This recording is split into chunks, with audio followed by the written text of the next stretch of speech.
السلام علیکم میرے پیارے بہن بھائیوں، آپ سب کو میرا دعا بھرا سلام۔ آج ویڈیو کا آغاز میں آپ کو ساتھ باہر لیے چلتی ہوں، اس کے ساتھ ہی کرتی ہوں۔ یہ باہر میں تھوڑے سے روٹی کے ٹکڑے ڈالنے آئی تھی، چڑیوں کو گلہری وغیرہ باہر نکلتے ہیں تو پھر وہ کھانے کے لیے ادھر ادھر چیزیں ڈھونڈتے ہیں، تو میں نے سوچا چلیں یہ باہر میں ادھر ڈال دیتی ہوں تاکہ جو بھی جانور کھا لیں، کبوتر چڑیاں جو بھی ہیں۔ تو یہ اس سے اگلے دن کا ہے، تو یہ کافی حد تک اتنی ٹھنڈ تھی ایک دم سے، مطلب کل جو دکھا ایک دن پہلے میں آپ کو جو دکھا رہی ہوں اس میں اتنی گرینری، بالکل گرین، کوئی نام و نشان نہیں تھا سنو کا، تو یہ یک دم رات میں ہی اتنی ساری پڑ گئی اور یہ دن کا ٹائم ہے، اس قدر ٹھنڈ تھی کہ یہ دیکھیں فوگ سی جمی ہوئی ہے، بنی ہوئی ہے، تو مسلسل سنو فالنگ ہو رہی تھی۔ تو میں نے کہا چلے میں دکھاتی ہوں، آپ کے ساتھ شیئر کرتی ہوں ساتھ میں یہ، کیونکہ کافی اچھا ویو لگ رہا تھا۔ اندر تو بیٹھے ساری چیز ہی باہر سے پیاری لگتی ہے، لیکن جو باہر نکل کے جنہوں نے کام پہ جانا ہے یا ضرورت کے لیے باہر نکلنا ہے، ان کے لیے تو یہ جو ٹھنڈ ہے نا، یہ تو بہت ہی مشکل کا باعث ہے، کیونکہ دیکھیں کس طرح سنو سے ڈھکی ہوئی ہیں گاڑیاں، تو ان گاڑیوں کو پہلے گرم کرنا، سٹارٹ کرنا، پھر نکالنا کافی بہت مشکل ہے، کیونکہ یہ سنو صاف کرنی یہ بڑی حد تک جمی ہوتی ہے، جس کو پہلے گاڑی سٹارٹ کر کے گرم کرتے ہیں، پھر یہ سنو تھوڑی سی نرم ہوتی ہے تو پھر یہ اوپر سے صاف ہوتی ہے۔ ویسے اس کو کھرچ کے صاف کرنا بڑا مشکل ہوتا ہے، لیکن چلیں یہ تو اب یہاں کی اس ملک کی یہی خاصیت ہے کہ یہاں پہ سنو فالنگ بہت زیادہ ہوتی ہے، موسم کافی ٹھنڈا رہتا ہے۔ آج کا جو میرا موضوع ہے وہ اپنے بہن بھائیوں کے ساتھ یہ شیئر کرنا چاہتی ہوں کہ جو انسانوں کا شکر گزار نہیں نہ ہوتا، تو وہ اپنے اللہ تعالیٰ کا بھی شکر گزار نہیں ہوتا۔ جو خاص طور پہ اس انسان کا جو نہ شکر گزار ہو، جس نے اس کی زندگی میں آسانیاں پیدا کی ہوں، اس کی مشکلات کافی حد تک ختم کی ہوں، تو یہاں اس قدر آسانیاں اس گھر میں موجود تمام افراد کے لیے کی ہوں کہ ان کی زندگی اتنی آسان ہو جائے، تو اب وہ اس کے لیے شکر گزار نہ ہوں یا اس احسان کو ماننے کے لیے نہ تیار ہوں، تو پھر وہ خدا تعالیٰ کو کے بھی احسان مند نہیں، کیونکہ انسان جب کسی کے لیے احسانی کرتا ہے تو وہ بیسکلی اللہ تعالیٰ اس کو وسیلہ بنا کے اس انسان کے لیے بھیجتا ہے کہ یہ تم نے، مطلب وسیلے کے ساتھ ہی ہے نا، کہ اللہ تعالیٰ نے اس انسان کو وسیلہ بنایا ہوتا ہے اس گھر میں خوشی کے لیے، اس گھر میں آسانیاں پیدا کرنے کے لیے۔ تو جب یہ آسانیاں جب اس گھر میں سب کو مل جائیں، تو بجائے شکر گزار ہونے کے تو اس کے لیے زندگی مشکل کر دینا، اس کے لیے اس حد تک یعنی اس کے لیے مشکل بنا دینا، تو یہ تو پھر شکر گزاری نہ ہوئی، یہ تو نہ اس انسان کے لیے ہوئی، تو نہ آپ نے اللہ تعالیٰ کی شکر گزاری کی۔ تو یہ تو پھر اس وجہ سے یہ کہا گیا کہ جو انسانوں کا شکر گزار نہیں، وہ اللہ تعالیٰ کا بھی شکر گزار نہیں، کیونکہ جو انسان کسی کے ساتھ اچھا کرتا ہے یا اس کے لیے آسانیاں پیدا کرتا ہے یا اس کے لیے کوئی بہت ہی اچھا کام کر دیتا ہے، تو اس کا مطلب یہ ہے کہ اللہ تعالیٰ نے اس کو وسیلہ بنایا ہے دوسرے شخص کے لیے، تو دوسرا شخص اپنے پورے حقوق خداوندی عطا کرتا جائے، نماز روزہ سب کچھ کرتا جائے، لیکن انسان کی جو نیکی ہے اس کو ماننے کے لیے تیار نہ ہو، اس کے لیے نہ وہ دل سے شکر گزار ہو، تو پھر حقوق خداوندی بھی اللہ تعالیٰ اپنے جو حقوق ہے وہ بھی انسان کو معاف کر دیتا ہے، لیکن انسانوں کے حقوق جو ہیں وہ نہ ادا کیے ہوں تو وہ معافی نہیں ہے آپ کو،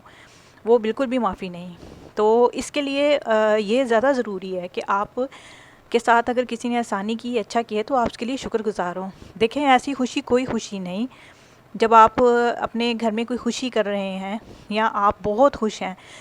اور وہ خوشی اس طرح سے ہے کہ کسی دوسرے کے لیے وہ تکلیف کا باعث بن رہی ہے، تکلیف کا باعث بن رہی ہے، مشکل بن رہی ہے۔ جیسے آپ گلی میں محلے میں دیکھ لیں، مثال لے لیں، گھر بناتے ہیں، گھر بنا کے تو آپ گلی میں کوئی ایسی چیز، کوئی مطلب لوگ اکثر اوقات باہر پانی کی موٹر، ٹینکی یا کوئی اس طرح کی چیز رکھ دیتے ہیں جس سے گزرنے والے کو تکلیف ہو، یا اس طرح سے گھر کی کرتے ہیں کہ پانی اوپر سے گرے تو جو مسجد میں جانے کے لیے نمازی گزر رہے ہوں یا کوئی لوگ گزر رہے ہوں ان پہ گندا پانی گرے، اوپر سے کوئی ایسا نالا نکال دیں اپنے گھر میں یا پائپ ایسا فٹ کر دیں، تو یہ جو آپ اپنے گھر میں اپنی خوشی کے ساتھ جو چیز کر رہے ہیں وہ دوسرے کے لیے جو تکلیف کا باعث ہے، تو پھر یہ تو آپ کے لیے بھی کل کو ظاہر اس شخص کے لیے اگر کسی کے لیے بھی تکلیف کا باعث ہے تو وہ خوشی آپ کے لیے خوشی نہیں۔ اپنی خوشی کو اس طرح سے منانا، سیلیبریٹ کرنا کہ وہ دوسرے کے لیے تکلیف کا باعث بن جائے، تو وہ خوشی کوئی خوشی نہیں، کیونکہ جس خوشی میں سب خوش ہوں، جس خوشی میں آپ کے ساتھ سب دل سے ساتھ آپ کا دے رہے ہوں تو وہ خوشی آپ کے لیے فائدہ مند اور آپ کے لیے صحت مند خوشی ہو سکتی ہے۔ اس وجہ سے کوئی بھی کام کر رہے ہوں آپ، کچھ بھی کر رہے ہوں، کوئی بھی کام آپ کی نظر میں اچھا ہے، لیکن آس پاس کی نظر ڈالیں کہ آپ نے جو وہ کام کر رہے ہیں اپنی طرف سے خوشی کا شروع کرنے لگے ہیں، اس سے پہلے یہ دیکھ لیں کہ آپ کے آس پاس کے لوگ تو نہیں تکلیف میں، ان کے بھی دل کا حال معلوم کریں، ان کا بھی ساتھ میں پتہ رکھیں۔ یہ بھی بہت ضروری ہے، کیونکہ اللہ تعالیٰ نے انسان کو انسان کے لیے وسیلہ بنایا ہے۔ اگر انسان بیمار ہے، انسان ہی انسان کے کام آتا ہے، اس کی دل جوئی کرتا ہے، اس کی تیمارداری کرتا ہے، تو پھر اس طرح ہی جب انسان اپنی خوشی سیلیبریٹ کرتا ہے تو اس کو دوسرے انسانوں کی ضرورت بھی ساتھ ہوتی ہے کہ وہ بھی اس کی خوشی میں شامل ہوں گے، زندگی کا مزہ دوبالا ہوگا۔ تو یہ ایسی خوشی کرنی جس میں آپ کے آس پاس کے لوگ خوش نہ ہوں، وہ خوشی ان کے لیے تکلیف کا باعث بن رہی ہو۔ جیسے میں نے آپ کو مثال دی کہ کوئی آپ گھر بناتے ہیں، اس کے بعد کوئی ایسا کام کر لیتے ہیں، ٹینکی یا کوئی چیز اس طرح کی رکھ دیتے ہیں جس میں راہ گزرتے ہیں جو لوگ ہیں ان کے لیے تکلیف کا باعث بن رہی ہے وہ چیز، تو وہ پھر کوئی خوشی تو نہ ہوئی۔ تو ایسا کام کریں جس سے آپ کی خوشی میں اس کے ساتھ ساتھ سب کی بھی خوشی ہو۔ ہر ایک بندے کو بندہ خوش نہیں رکھ سکتا، لیکن کم از کم وہ کام تو نہ کریں جس سے کسی کے لیے تکلیف کا باعث بنے۔ تھوڑا سا یہ تو بندہ انسان اپنے ذہن کے ساتھ تو سوچ ہی سکتا ہے۔ تو اس لیے یہ چیز میرے ذہن میں بات آ رہی تھی کہ یہ بات کہنا ضروری ہے۔ اور ایک جو انسان آپ کی زندگی میں خوشیاں لایا ہو اور جس کی وجہ سے اللہ تعالیٰ نے آپ کو بلندی سے نوازا ہو، یا جس کی وجہ سے آپ کی زندگی کے حالات بدل گئے ہوں، یا جس کی وجہ سے آپ کی زندگی میں اتنی آسانیاں پیدا ہو گئی ہوں کہ جو پہلے نہیں تھے تو اب بعد میں آپ کی زندگی میں چینجنگز آئی ہوں، تو بجائے اس شخص کو پریشان کرنے کے یا اس شخص کو پیچھا دینے کے، تو اس کا ساتھ دیں، اس کا بھی ساتھ دیں۔ دیکھیں اگر جس مشکل وقت میں آپ کے حالات خراب ہیں تو اس نے آپ کا ساتھ دیا، تو جب اس پہ وقت آئے تو آپ بھی اس کا وہ ریٹرن اس طرح سے کر سکتے ہیں، اس کی مدد کر کے۔ چلیں مدد نہیں کر سکتے، دل جوئی تو کر سکتے ہیں، اچھے لفظوں کے ساتھ اس کے کیے ہوئے احسان کو مان تو سکتے ہیں۔ تو یہ تو دیکھیں اللہ تعالیٰ جب دیتا ہے تو انسان اس کی مانتا ہے کہ یہ اللہ کا کرم ہے، یہ انسان کہتا ہے نا۔ تو پھر جب ایک انسان کے ساتھ اچھا سلوک کر رہا ہو، کیا ہو کسی وقت میں، یا اچھا طریقے سے چلا ہو، تو پھر انسان کے لیے یہ لفظ بولتے ہوئے کیوں اس کو مشکل پیش آتی ہے؟ اس کے لیے بھی تو اچھے لفظوں سے یاد کر کے اس کا شکر گزار ہونا چاہیے، اس کے ساتھ بیتے ہوئے لمحے، اس کے ساتھ گزارا ہوئے اچھا ٹائم یا اس کے احسان کو اچھے لفظوں کے ساتھ یاد کر کے، تو اس کے بدلے میں اس کے ساتھ اچھے طریقے سے برتاؤ کرنا چاہیے۔ تو یہ دیکھیں ساتھ ساتھ میں آپ کو دکھا رہی ہوں، یہ کوئی 3-4 دن کی ویڈیو ہے، تو میں ساری اکٹھی کر کے تو آپ کے سامنے پیش کر رہی ہوں۔ یہ میں نے شامی کباب بنائے تھے، تو اس میں ساتھ ساتھ تھوڑی سی ویڈیو بھی بناتی رہی کہ چلیں ساتھ یہ بھی ایڈ کرتی ہوں، تو ساتھ ساتھ آپ کو دکھاتی ہوں۔ تو میرے ساتھ آپ دعا میں بھی شامل ہو، میں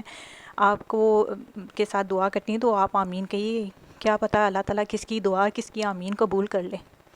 تو اس دعا میں یہ شامل ہوتے ہیں کہ یا اللہ باری تعالیٰ ہماری جو مشکلات ہیں وہ ختم کر دے، جو بے اولاد اللہ تعالیٰ ان کو اولاد کی نعمت سے نوازے، صحت مند نیک اولاد سے نوازے،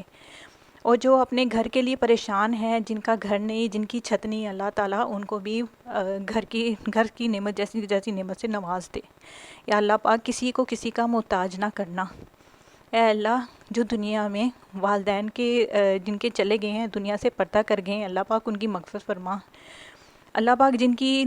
کوئی بھی خواہش نیک جائز خواہش ہے، اللہ پاک سب کی جو دل کی مرادیں ہیں، جو کہہ سکتے ہیں، جو